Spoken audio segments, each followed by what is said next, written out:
Hello and welcome to the other 167, जहां मैं परवीन एक बार फिर आपसे जुड़ रही हूं। जीसस क्राइस्ट या यीशु मसीह के फैमिली और उनसे रिलेशनशिप को लेकर लोगों में अलग अलग राय है। आज हम आपके साथ कुछ ऐसे शेयर करना चाहेंगे फैक्ट्स जो बहुत कम लोग जानते हैं।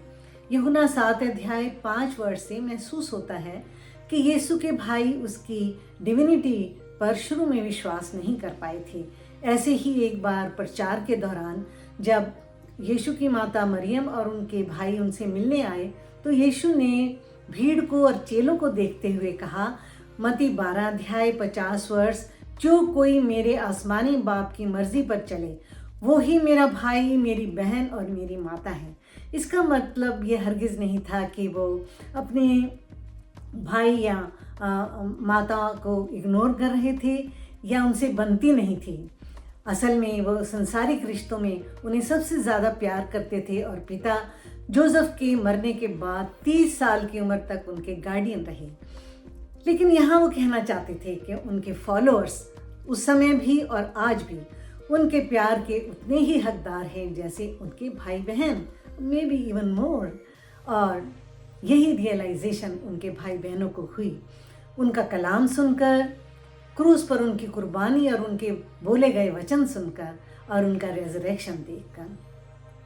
पेंटिकॉस्ट के दिन होली स्पिरिट का वरदान पाकर चारों भाई और माता मरियम अपनी सेवा और इवेंजलिज्म के तूफानी दौर पर निकल पड़े।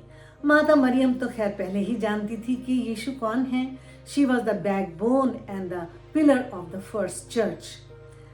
मत्ती 13 अध्याय 55-56 वर्ष के अनुसार यीशु के 4 भाई याकूब, यूसुफ, शिमोन और यहूदा थे और 2 या 2 से ज़्यादा बहनें थीं।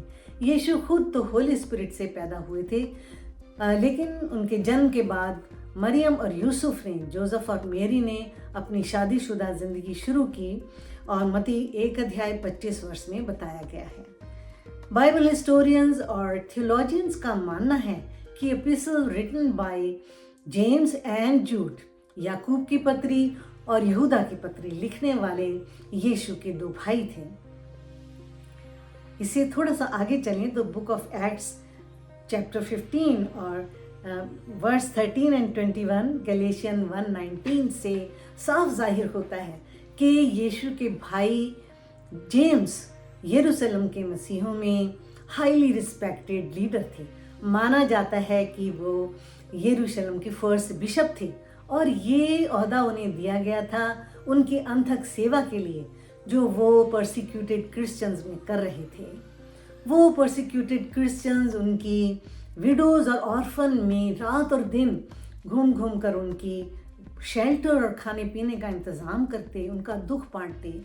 घुटनों के बल बैठकर वो घंटों दुआ करते थे कि उनके घुटने खुरदरे और सख्त हो चुके थे और कहते हैं कि वो यीशु की तरह बहुत कुछ दिखते थे। और एक समय आया कि जब ये परसिक्यूशन का हथौड़ा उन्हीं पर आन पड़ा और उन्हें सनहेड्रिन और महायाजक के कहने पर हैकल में बुलाया गया। आगे ध्यान से सुनिए। हैकल में उन्हें यीशु का इनकार करने को कहा गया, लेकिन जेम्स कहते रहे कि यीशु ही मसीह है, वो ही सन ऑफ गॉड है और जजमेंट उसके हाथ में है।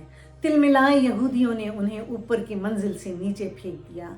जब वो तड़प ही रहे थे तो उनके ऊपर उन्हें मारने के लिए पथराव शुरू कर दिया गया। मरते मरते भी जेम्स कहते रहे, आए खुदा इन्हें मुआफ़ कर, क्योंकि ये नहीं जानते कि ये क्या करते हैं। ये है यीशु के फॉलोअर्स होना, उनका भाई होना।